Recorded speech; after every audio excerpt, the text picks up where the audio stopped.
Hi friends.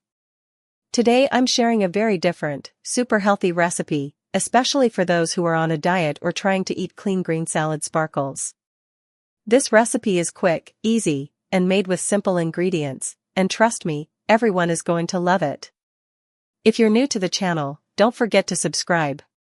Like this video, share it with your friends.